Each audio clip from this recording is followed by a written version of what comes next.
என்ன சார் அண்ணாமலை சடனா தாவைக்காக்கு நாங்க என்ன மார்க்கெட்டிங் ஆபீசரா அப்படின்னு சொல்லிட்டு கேட்கிறாரே. நீங்க யோசிச்சு பாருங்க, கரெக்டு தானே. அவரு தாவேகாக்கு மார்க்கெட்டிங் பண்ணி கொடுத்துட்டு இருந்தாங்களா? அன்னைக்கு நடந்தது ஒரு பாதுகாப்பு குறைபாடு இருக்கா இல்லையா அப்படின்னு பாக்குறீங்க. அன்னைக்கு நடந்ததுல ஒரு பாதுகாப்பு குறைபாடு இருந்ததுன்னு அவர் சொல்லிட்டாரு, முடிஞ்சு போச்சு. அதோட பாதுகாப்பு குறைபாடுக்கு 100 பேர் பேசலாம், விஜய் தான் காரணம்னு 1000 பேர் பேசலாம். ஆனா அன்னைக்கு அண்ணாமலை பேசினது, அன்னைக்கு இருந்த போலீஸ் பாதுகாப்பை இன்னும் கொஞ்சம் பிளான் பண்ணி கொடுத்துருக்கலாம். எப்படி வெளியே போகணும், எப்படி தப்பிக்கணும், ஒரு நெரிசல் ஏற்பட்டா எப்படி மக்கள் தப்பிப்பாங்க, பெண்களை தனியா பண்ணியிருக்கலாம் இல்லையா? பெண்கள் குழந்தைகளுக்கு தனியா ஒரு பகுதி ஏற்பாடு பண்ணியிருக்கலாம். இப்ப எதுவுமே தெரியாத நாம எல்லாமே இவ்வளவு பேசும்பொழுது எல்லாம் தெரிஞ்ச போலீஸ் எப்படி வேலை செய்யும்? யோசிச்சு பாருங்க. ஒரு கூட்டம் வருது, 10,000 பேரா 20,000 பேரா எனக்கு தெரியாதுங்க, ஆனா வருவாங்க. போலீஸ்க்கு நல்லா தெரியணும் இவ்வளவு பேர் வர வாய்ப்பு இருக்கு. ஏன்னா ஏற்கனவே 3 கூட்டம் போட்டுட்டு தான் இங்க 4வது கூட்டமா போடுறாரு. ஏற்கனவே 2-3 கூட்டம் போட்டாரு.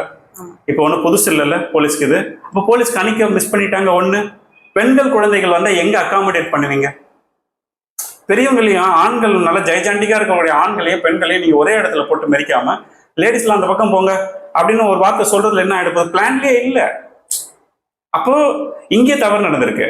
அப்ப மக்கள் எதை நம்பி வராங்க தெரியுமா? விஜய் மட்டும் நம்பி வரல. அந்த விஜய் அனுமதி வாங்கி இந்த கூட்டம் நடத்துறாரா? ஆமா, அனுமதி வாங்கி நடத்துறாரு. அப்போ அரசாங்கம் நமக்கு பாதுகாப்பா இருக்குமா? ஆமா, பாதுகாப்பா இருக்கும்ன்ற இந்த நம்பிக்கையோட தான் ஒவ்வொருத்தரும் உள்ள வரான்.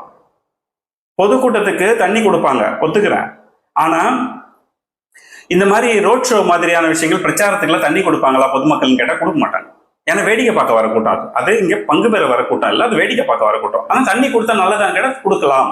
விஜய்க்கு இந்த விவரம் தெரிஞ்சிருந்ததுன்னா இதுதான் லீடர்ஷிப் குவாலிட்டி. ஒரு லீடர்ஷிப் குவாலிட்டிங்கிறது சட்டத்துல போட்டிருந்தா தான் நான் தண்ணி தருவேன் அப்படி கிடையாது. அவர் ஃப்ரம் த ஹார்ட் திங்க் பண்ணாலே போதும். ஐயோ இவ்வளவு பேர் வரானுங்களே, அவனுங்களுக்கு ஒரு தண்ணி பாட்டில் கொடுக்கணுமே, அதுக்கு ஏதாவது ஏற்பாடு. முழுசா நீங்க தண்ணி கொடுக்கணும், கொஞ்சம் ஒரு வாய் தாகத்துக்காவது கொடுக்கலாம் இல்லையா? என்ன சரி, இவ்வளவு பெரிய கூட்டம் இருக்கு, கடை இருக்கும், கடையில வாங்கி குடிச்சிக்கலாம்னு கூட நீங்க நினைக்கலாம்.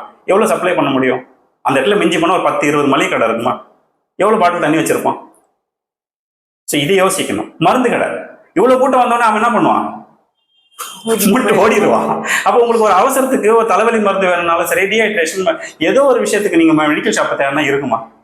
இது எல்லாம் எங்க இருக்கணும்? யார் கட்டுப்பாட்டுல இருக்கணும்னா ஒரு தலைவனோட கட்டுப்பாட்டுல இருக்கணும். தலைவன் அங்க போறான்னா 4 ஆம்புலன்ஸ், டாக்டரோட 4 ஆம்புலன்ஸ். ஏன்னா எனக்கு கூட்டம் வரும் தெரியும், தெரியாம ஒன்றும் நீங்க வரல.